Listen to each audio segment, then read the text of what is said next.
La balle était déjà en vol quand Diane Dubois aperçut le reflet du soleil sur l'acier. 3 secondes pour décider, 2 secondes pour bouger, 1 seconde pour devenir la barrière entre un inconnu et la mort. L'impact la projeta sur le côté, une douleur brûlante lui explosant dans la clavicule alors qu'elle s'écrasait sur l'homme qu'elle venait de sauver, l'envoyant valser contre un mur de briques usées. Dans cet instant figé, alors que des cris éclataient et que le monde basculait, elle comprit avec une clarté absolue que le fait de sauver la vie de cet inconnu en cuir venait de briser l'isolement qu'elle avait soigneusement construit autour d'elle. Ce qu'elle ignorait encore, c'est que le tireur l'avait reconnu, que sa balle était destinée à eux deux et que l'homme qui saignait à ses côtés avait une dette impayable envers son père, remontant à une guerre dans le désert il y a 3 décennies. Certains fils du destin sont tissés avant notre naissance, attendant juste le bon moment pour se tendre. La chaleur accablait le quartier commerçant de Rocheville ce samedi après-midi, ramollissant l'asphalte et projetant des ombres tranchantes sur les devantures de magasins qui n'avaient pas changé depuis le siècle dernier. Diane se déplaçait avec efficacité à travers la foule du week-end, son sac en toile lourd de provisions, son esprit cataloguant déjà les projets de maroquinerie qui l'attendaient sur son établi à la maison. 38 ans, 12 ans comme infirmière militaire de la marine rattachée aux opérations spéciales, et 3 ans à essayer de comprendre qui elle était sans l'uniforme. La cicatrice le long de sa mâchoire, gracieuseté d'une bombe artisanale afghane, captait la lumière alors qu'elle s'arrêtait pour vérifier son téléphone. Elle enregistra l'anomalie avant même qu'une pensée consciente ne se forme. Quelque chose clochait dans la disposition des véhicules garés, un reflet qui n'avait rien à faire là. Sa vision périphérique capta la cible. Un grand homme en cuir de motard debout devant le café du coin, un café à la main, le crâne ailé sur son dos, le désignant comme membre des Frères d'Acier. Le président du club, à en juger par les insignes. La silhouette dans l'ombre leva le bras. Le corps de Diane bougea avant que son esprit n'ait fini le calcul. 3 enjambées, son sac heurtant le béton, des oranges se dispersant. Sa paume frappa le sternum du motard, le repoussant avec assez de force pour le faire trébucher. « Arme !» cria-t-elle, et le claquement du pistolet déchira l'après-midi comme le tonnerre. Le coup de massue sur son épaule la fit pivoter à moitié, mais elle resta sur ses pieds, sa main droite appliquant déjà une pression, alors que le sang s'infiltrait entre ses doigts. Le monde explosa en mouvement, les gens plongeant à couvert, les chaises raclant le béton, le tireur se retirant déjà dans la ruelle entre les devantures de magasins. « Restez au sol !» ordonna-t-elle à l'homme qu'elle avait poussé, qui la fixait depuis l'endroit où il avait atterri, le choc se transformant en compréhension. Tireur isolé, tir propre, balle subsonique, pas de suivi. Son évaluation tactique continua malgré le feu qui se propageait de son épaule. Pas professionnel, mais pas aléatoire, ciblé. L'homme s'avança, le visage buriné marqué de rides profondes. Fin de la cinquantaine, cheveux poivre et sel, des yeux bleus glaciers l'évaluant. « Vous saviez que ça allait arriver, » dit-il. Pas une question, mais une recherche de compréhension. La respiration de Diane se fit contrôler, comme elle s'y était entraînée pendant les échanges de tirs. Vu le reflet, canon, soleil, économie de mots alors que le choc commençait à s'installer. Les sirènes hurlèrent au loin. Le motard plus âgé enleva soigneusement son gilet en cuir, le pressant contre sa blessure avec une douceur surprenante. « Je suis Victor Moreau, » dit-il. « Il semblerait que je vous doive la vie. » Les lèvres de Diane se contractèrent. Diane Dubois, disons que c'est une courtoisie professionnelle. La dernière chose qu'elle enregistra avant l'arrivée des ambulanciers fut le regard dans les yeux de Moreau, de la gratitude mêlée à quelque chose ressemblant à un vœu solennel. Dans le monde qu'il habitait, les dettes étaient écrites dans le sang et gravées à jamais. Alors qu'il la chargeait dans l'ambulance, elle aperçut une dernière fois la rue. Moreau se tenait entouré d'hommes en cuir, sa posture rigide, scrutant chaque coin. Sa voix portait clairement alors que les portes commençaient à se fermer. « Trouvez-le, quoi qu'il en coûte. » Les lumières fluorescentes de l'hôpital de Rocheville brûlaient trop fort. Diane était allongée sur la table d'examen pendant que l'équipe médicale évaluait les dégâts. Propre de part en part, rien de vital touché. « Chanceuse, » dit le jeune médecin. Diane savait mieux. « Nous allons vous donner quelque chose pour la douleur, » proposa le médecin, son bloc d'ordonnance prêt. Pas d'opioïdes, le refus de Diane fut immédiat. Rien de plus fort que de l'ibuprofène. Le médecin fronça les sourcils. « Mademoiselle Dubois, c'est un traumatisme important. Vous allez avoir très mal. »« Je connais la gestion de la douleur, » répondit-elle sèchement, « et la dépendance aux opioïdes après les blessures sur le champ de bataille. Pas de narcotiques. » La compréhension se fit jour dans les yeux du médecin alors qu'il notait son dossier. Marine, 12 ans, infirmière militaire. Son attitude changea en respect professionnel. Vous avez probablement vu plus de médecine de traumatologie que moi. Le tissu cicatriciel visible au-dessus de sa blouse d'hôpital racontait sa propre histoire. Une carte routière des situations critiques où l'habileté, la chance ou l'intervention divine avaient fait la différence entre la vie et la mort. Alors que l'équipe finissait de lui bander l'épaule, une frappe interrompit. Un officier en uniforme entra, milieu de la trentaine, coupe en brosse. La posture prudente d'un homme qui avait servi avant d'échanger un uniforme contre un autre. « Officier Julien Martin, mademoiselle Dubois, j'ai besoin de votre déclaration concernant la fusillade. » Diane raconta les événements avec une précision militaire. Heure, lieu, détail du tireur, séquence des actions. Rien de gaspillé, rien d'embelli. « Vous avez dit avoir repéré le tireur avant qu'il ne tire, » nota Martin. « Comment ? Reflet de la lumière sur le canon. Habitude de balayage acquise lors du déploiement. Quelque chose ne correspondait pas au schéma. Et vous avez immédiatement bougé pour protéger Monsieur Moreau. Le connaissiez-vous ? Jamais rencontré, vu la menace, réagi. » Les yeux de Martin rencontrèrent les siens.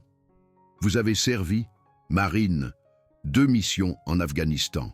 Alors, vous comprenez. » Un moment de reconnaissance silencieuse passa entre eux, la fraternité tacite de ceux qui avaient porté l'uniforme. « L'homme que vous avez sauvé, » dit Martin prudemment. « Victor Moreau, il est le président de la section locale des Frères d'Acier, pas exactement un modèle de citoyen aux yeux de la loi. » L'expression de Diane resta neutre. « Je n'ai pas vérifié ses antécédents avant de le pousser hors de la ligne de mire. » Assez juste. Soyez juste consciente que ce n'est peut-être pas fini. Le tireur était probablement lié à un club rival, les Vipères du désert. Il y a des tensions depuis des mois. « Ce n'est pas mon problème, » répondit Diane. « J'ai fait ce que n'importe qui avec ma formation aurait fait. » Après le départ de Martin, Diane s'approcha de la fenêtre. Au moins une douzaine de motos étaient alignées sur le parking de l'hôpital, leurs conducteurs descendant à l'unisson. Au centre se tenait Moreau, reconnaissable même d'en haut. 20 minutes plus tard, une infirmière agitée entra. « Mademoiselle Dubois, vous avez des visiteurs. »« Plusieurs. »« Monsieur Moreau dit qu'il ne partira pas tant qu'il ne vous aura pas parlé. Laissez-le entrer, lui seul. » Quand Moreau entra, il sembla plus grand que nature dans ce décor stérile. Il portait un simple bouquet de fleurs des champs. « Ça me semblait plus votre style que des roses, » dit-il, les posant sur la table de chevet. « Merci, vous n'aviez pas besoin de venir. »« Si, je devais. » Il s'assit prudemment, ses mouvements trahissant de vieilles blessures. « Ce que vous avez fait aujourd'hui, la plupart des gens auraient fui. Ce n'est pas comme ça que je suis faite. Militaire, infirmière militaire de la marine, 12 ans, 3 missions. » Moreau hocha la tête. « Je m'en doutais. Vous bougez comme quelqu'un qui a été au front. » Un silence s'installa entre eux, lourd d'évaluation mutuelle. « L'homme qui vous a tiré dessus, » dit finalement Diane. « Vous savez qui c'est. On y travaille. Les Vipères essaient de s'implanter sur notre territoire depuis des mois. De la drogue principalement. On ne touche pas à ce poison. » Il fit une pause. « On a eu des problèmes avec la justice, c'est sûr. Mais on ne vend pas de drogue et on protège notre communauté. Les vipères sont différents. Ils vendent aux adolescents, font venir des trucs plus forts. Ils sont prêts à tirer sur quelqu'un dans une rue bondée. Et maintenant, ils en ont fait une affaire personnelle. Oui. Ce simple mot portait le poids de ce qui allait suivre. Moreau plongea la main dans sa poche en sortant une carte de visite ne portant qu'un numéro de téléphone. Si vous avez besoin de quoi que ce soit, vous appelez ce numéro, jour et nuit. Les frères d'Acier prennent soin des leurs. Après aujourd'hui, vous l'avez mérité. Je ne l'ai pas fait pour votre club, monsieur Moreau. Victor, corrigea-t-il. Et je sais. Vous l'avez fait parce que c'est qui vous êtes. C'est précisément pour ça que cette dette compte. Il s'arrêta à la porte. Tant qu'on n'aura pas trouvé le tireur, vous êtes en danger. Laissez-nous faire au moins ça.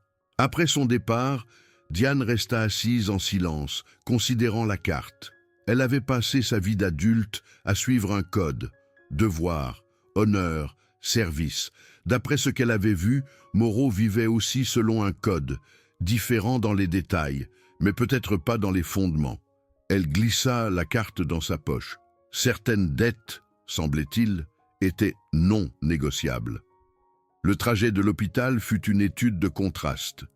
Un homme qui se présenta comme Faucon, ancien des commandos marines, manœuvra la moto avec précision. Il y avait quelque chose de familier dans ses mouvements, l'hypervigilance que les vétérans rapportaient des zones de guerre. Au moment où ils atteignirent son modeste appartement de la rue des Lilas, elle luttait pour garder son calme. À l'intérieur, elle se dirigea directement vers la salle de bain, enlevant soigneusement sa chemise ensanglantée. Le bandage tenait, mais la zone autour était devenue rouge vif. Son téléphone vibra, le 3e appel de son père depuis que l'hôpital l'avait contacté. Jean Dubois n'était pas un homme qui paniquait facilement, mais apprendre que sa fille unique avait été blessée par balle mettrait la patience de n'importe qui à l'épreuve. « Papa !» La voix de Jean était calme, une tension en dessous. « C'est grave ?»« Propre, l'épaule gauche. Pas de dommages majeurs. Qu'est-ce qui s'est passé ?» La question vint avec la franchise d'un homme qui avait passé 30 ans dans la marine, prenant sa retraite en tant que maître canonnier. Diane lui donna la version abrégée, omettant le lien avec les frères d'Acier. Son père avait des opinions bien arrêtées sur les clubs de motards. « Tu viens demain ? C'est prévu. Besoin de voir que tu es d'une seule pièce. Tu prends les antidouleurs ? Pas de narcotiques, juste de l'ibuprofène fort. Bien. » Ce simple mot portait l'approbation et la compréhension partagée. Jean avait vu trop de bons marins se perdre dans les pilules après leur retour blessé. « Tu as besoin de quelque chose ce soir ? Je suis paré, repose-toi le vieux. Fais attention à qui tu traites de vieux. Toujours prêt, gamine. Toujours prêt, papa. » Après avoir accroché, Diane se laissa tomber sur le canapé. La télévision restait éteinte. Elle préférait le calme, s'y était habituée depuis son départ du service il y a 3 ans. Ses pensées se tournèrent vers Victor Moreau, vers la dette qu'il pensait lui devoir. En 12 ans de service, Diane avait appris à lire les gens rapidement, une compétence de survie où une confiance mal placée pouvait être fatale. Moreau se comportait avec l'assurance du commandement, mais il y avait autre chose aussi. Un sens de l'honneur qui transcendait son apparence de hors-la-loi. Sa sonnette retentit juste après 8 heures. À travers le Judas, elle vit une jeune femme en uniforme de gendarmerie. « Gendarme Lisa Martin. Le commandant Leclerc m'a demandé de prendre de vos nouvelles, compte tenu des circonstances. » Diane l'invite à entrer, notant l'évaluation professionnelle de la maison par la gendarme. « Y a-t-il eu des progrès dans l'identification du tireur ?» demanda Diane. « Rien de concret pour l'instant, mais le commandant Leclerc voulait que je vous tienne au courant de la situation. » Elle sortit une tablette.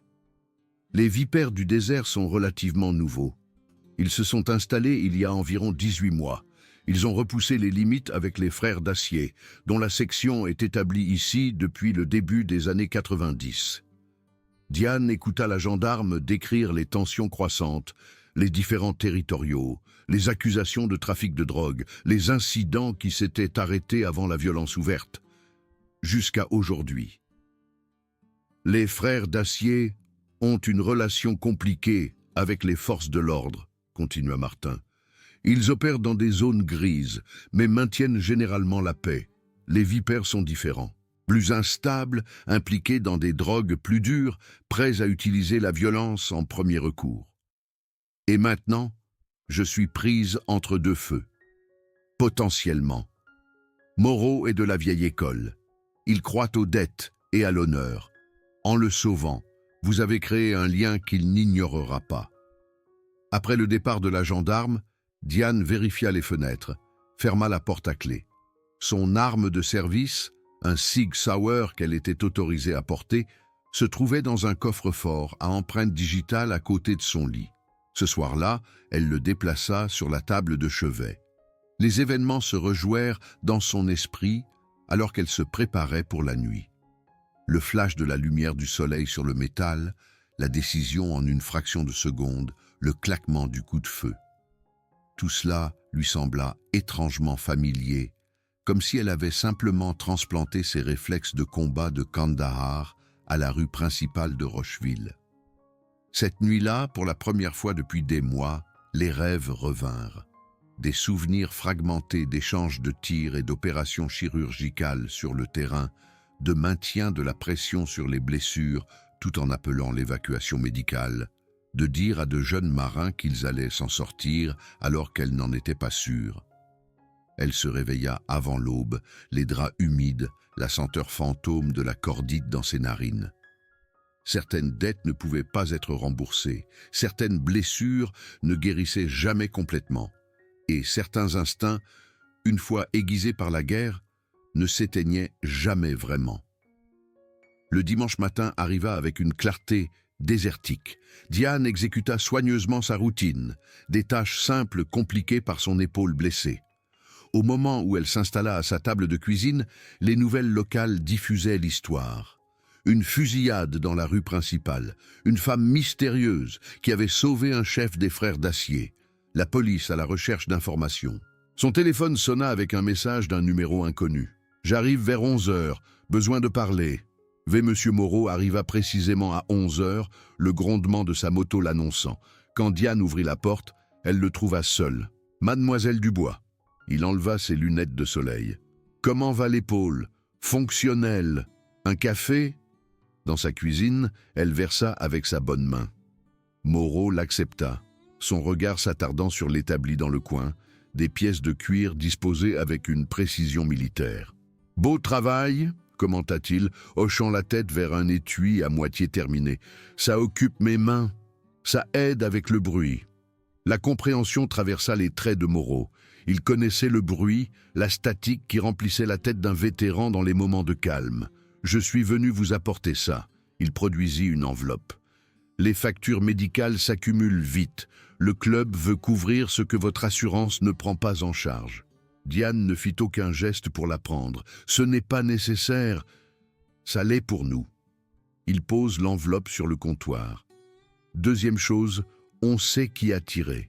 Cela attira son attention. Le type s'appelle Julien Fournier, ancien de la Légion étrangère, a fait 2 missions en Irak, roule avec les Vipères depuis environ 6 mois. Diane se figea, le nom faisant écho. Moreau remarqua sa réaction.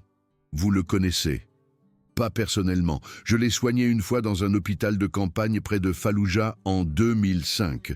Plusieurs blessures causées par des éclats d'un IED. Il était avec le 2e rep. Petit monde, remarqua Moreau prudemment. Ce qui signifie que vous êtes toujours en danger. Les Vipères pourraient décider que vous êtes une fin de course. Je peux me débrouiller, monsieur Moreau. Victor, corrigea-t-il. Et je ne doute pas de vos capacités. Mais il y a une différence entre un échange de tirs avec des ennemis clairement identifiés et vivre dans une ville où les menaces peuvent venir de n'importe quelle direction. Que proposez-vous? Une protection? On a des hommes qui peuvent surveiller votre appartement. J'apprécie l'offre, mais j'ai eu assez de surveillance dans ma vie. Moreau l'étudia, puis hocha la tête. Assez juste. Mais prenez ça. Il sortit un petit appareil ressemblant à un porte-clés. Bouton de panique. Le signal va directement à notre local et au téléphone de Faucon. temps de réponse inférieur à 3 minutes, jour et nuit. Cela sembla raisonnable. Diane accepta l'appareil. Une frappe inattendue les interrompit. À travers le Judas, Diane vit un homme en uniforme de gendarmerie. Grand, cheveux poivre, aisselle coupée court. Elle ouvrit la porte. Mademoiselle Dubois, commandant Richard Leclerc. J'espère que je ne vous dérange pas. Avant qu'elle ne puisse répondre, Moreau apparut à son épaule. Richard, reconnut-il. Victor, répondit le commandant d'un ton égal. Je me doutais bien que je vous trouverais ici. Les deux hommes se regardèrent avec un respect complexe. Pas des amis, mais pas des étrangers non plus. Il y avait une histoire là, des décennies. Entrez, commandant. Dans son salon, la dynamique devint plus claire. Leclerc et Moreau avaient à peu près le même âge, se comportaient avec une autorité similaire provenant de sources différentes. « Je suis venu vous informer de l'enquête, » dit Leclerc, s'adressant à Diane, tout en gardant Moreau dans sa vision périphérique. « Mais je suppose que les frères d'Acier mènent leurs propres enquêtes. On veille juste sur quelqu'un qui a pris une balle qui était destinée à l'un des nôtres, » répondit Moreau doucement. Leclerc se tourna vers Diane. « Mademoiselle Dubois, je dois vous informer que le fait de fréquenter des membres connus de clubs de motards hors la loi peut compliquer votre situation avec les forces de l'ordre. » L'expression de Diane se refroidit. « Avec tout le respect que je vous dois, commandant, je suis consciente des implications juridiques. Je suis également consciente que j'ai le droit de parler à qui je veux chez moi. » Le commandant l'étudia, la réévaluant. « Antécédents militaires. Marine, infirmière militaire. 3 missions. » Il hocha la tête, quelque chose changeant dans son attitude. « Mon fils est infirmier en poste à Brest. » Le lien partagé atténua légèrement la tension. Leclerc se tourna vers Moreau. « On a identifié le tireur. Julien Fournier, 34 ans, ancien légionnaire, renvoyé de la Légion en 2006 pour agression sur un supérieur, est avec les Vipères depuis qu'ils se sont installés ici. On le sait, » dit Moreau. « Ce que vous ne savez probablement pas, c'est pourquoi il m'a visé spécifiquement. » Leclerc haussa un sourcil. « Éclairez-moi. Les Vipères veulent faire passer plus de produits à Rocheville, du fentanyl principalement. On les a bloqués, en leur faisant comprendre que ce genre de business n'est pas le bienvenu ici. Fournier essayait probablement de faire ses preuves auprès de Cobra. » Raymond Cobra Leclerc, clarifia le commandant pour le bénéfice de Diane. Président des Vipères du désert, mauvaise graine depuis le début, a fait de la prison pour agression et trafic de drogue à Marseille avant de s'installer ici. Pourquoi les laisser opérer ? Demanda Diane. Les droits constitutionnels s'appliquent à tout le monde, mademoiselle Dubois, répondit Leclerc. On peut les surveiller, monter des dossiers quand ils enfreignent les lois, mais on ne peut pas les chasser pour leur existence. Pendant ce temps, ils empoisonnent votre communauté, ajouta Moreau. Ils ciblent les jeunes, les anciens combattants, tous ceux qui sont vulnérables. 26 décès par overdose dans le département rien que cette année. La statistique plana dans l'air, accablante. « Je dois vous avertir tous les deux, » dit Leclerc après un moment. « Fournier n'a pas été vu au local des Vipères depuis hier. Son appartement est vide, sa moto a disparu. Il s'est volatilisé. »« Ou mort, » suggéra Moreau. « Les Vipères ne tolèrent pas l'échec. Dans les deux cas, » continua Leclerc, se concentrant sur Diane, « vous devez rester prudente. Votre intervention a fait de vous un acteur dans cette situation, que vous le vouliez ou non. » Après le départ du commandant, Moreau resta, son expression troublée. « Il a raison, » dit-il finalement. « Vous êtes impliqué maintenant, quelles que soient vos intentions. J'ai fait mon choix quand j'ai vu cette arme. Tout le reste n'est que conséquence. » Moreau l'étudia avec ce regard scrutateur, comme s'il voyait quelqu'un d'autre superposé à ses traits. « Vous me rappelez quelqu'un. La même détermination. La même volonté de s'interposer entre le danger et les autres. » « Le club se réunit ce soir, » continua Moreau. « On planifie notre réponse. J'aimerais que vous soyez là. » L'invitation la surprit. Pourquoi? Parce que Fournier me visait, mais pourrait s'en prendre à vous ensuite. Parce que vous avez mérité d'avoir votre mot à dire sur ce qui va se passer. Et parce que je pense que vous êtes le genre de personne qui préfère l'action à l'attente. Il n'avait pas tort. La perspective de rester assise à la maison, à surveiller les fenêtres, ne l'attirait pas du tout. À quelle heure? 20 heures. J'enverrai Faucon vous chercher. Il se dirigea vers la porte, puis s'arrêta. Encore une chose. Le club respecte ce que vous avez fait, mais ils auront des questions. Ils voudront savoir si on peut vous faire confiance. Et peut-on? La confiance va dans les deux sens, répondit-il. Je parie sur vous, parce que mon instinct me dit que vous êtes fiable. Ne me faites pas regretter ça. Après son départ, Diane resta debout dans sa maison silencieuse, considérant le paysage de sa vie qui changeait rapidement. Il y a 24 heures, elle était anonyme, juste une autre ancienne combattante essayant de construire une vie civile. Maintenant, elle était liée à une fusillade, à un club de motards, à une guerre de la drogue dont elle ignorait l'existence. La chose intelligente à faire serait de se retirer, de laisser les forces de l'ordre s'en occuper. Mais Diane n'avait pas survécu à 3 missions en faisant le choix le plus sûr. Elle avait vécu en se mettant entre le danger et ceux qui ne pouvaient pas se protéger. Elle se dirigea vers sa chambre, ouvrit le coffre-fort à empreinte digitale. Le Essig Sauer était à l'intérieur, nettoyé et huilé, prêt. À côté se trouvait une boîte contenant ses médailles de service, la croix de la marine, l'étoile de bronze et la croix de la valeur militaire parmi elles. Ce soir, elle entrerait dans un monde où la violence était une monnaie d'échange et la loyauté tout. Pas si différent du champ de bataille qu'elle avait quitté. L'ennemi avait changé, le terrain avait évolué, mais la réalité fondamentale restait la même. Il y avait ceux qui s'attaquaient aux autres et ceux qui se dressaient sur leur chemin. Diane Dubois avait toujours su de quel côté elle était.